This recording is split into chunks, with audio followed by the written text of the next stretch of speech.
Alright lads, how's it going? Today I'm going to be covering the changes happening to the Swedish tech tree in upcoming 1.99.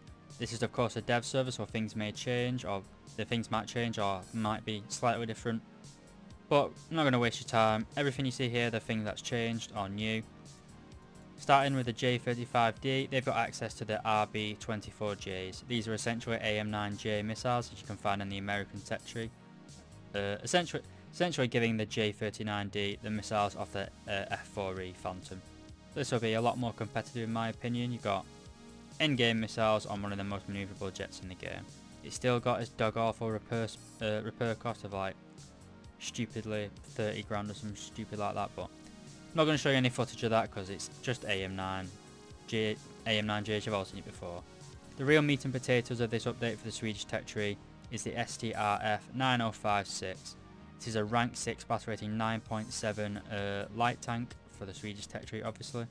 I doubt it will stay at 9.7, this should be 10.7 in all honesty with you, for reasons we'll go over in a minute. In terms of armour, it is well angled, but it's only 20mm thick, so it probably will overmatch that. Most APF SDS rounds are going to go straight through this. Side's only 6mm, so piss all armour basically. Just get a random.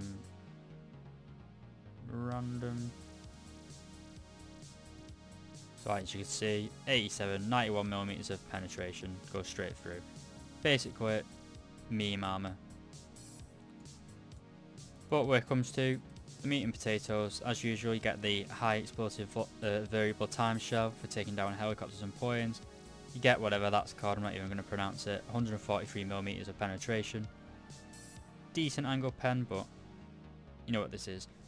Get second gen thermals, as always. It's a light tank, so you get your improved optics and your spotting ability. You also get the RB56 build 2. This is 510mm of penetration, but this is a top-down attack missile, meaning it flies over the target and then fires its high explosive anti-tank warhead down directly on the armour that is weakest, or the hull or turret armour. It only has a range of 2.2 km and it has a fairly low travel speed of 250 meters per second.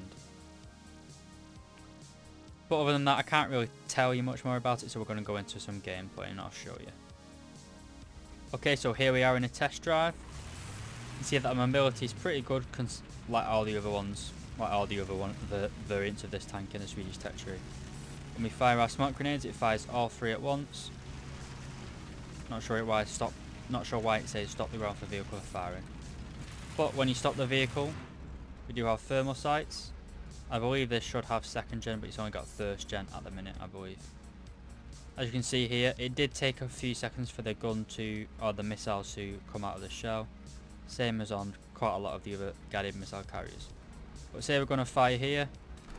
Oh, wrong button, sorry. So we fire and the missile automatically tracks above the target, and then it fires down into the weak armor position.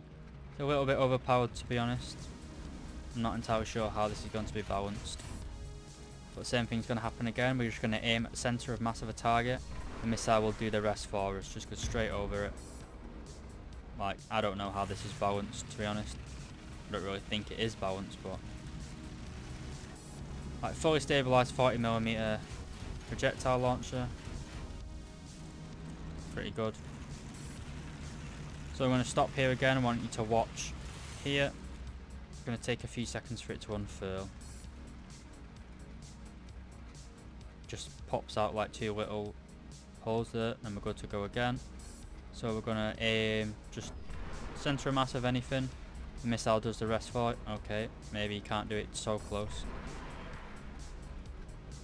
So the missile will get confused if you've got multiple enemies in your sight path. But it's very effective, as you'll agree. I don't think this should be 9.7, it should be 10.7 probably. Don't really know why this was added. It's not like the Swedish tech tree needed another top tier vehicle. It probably had the strongest top tier lineup in the game with its Leo 122. But guys have added it. They know what they're doing. Laser rangefinder as well. Gonna fire our missile again when it opens our door. And fire. Going to go right above it. Oh, that one didn't do it. Like I said, this is only the dev server, so it's a little bit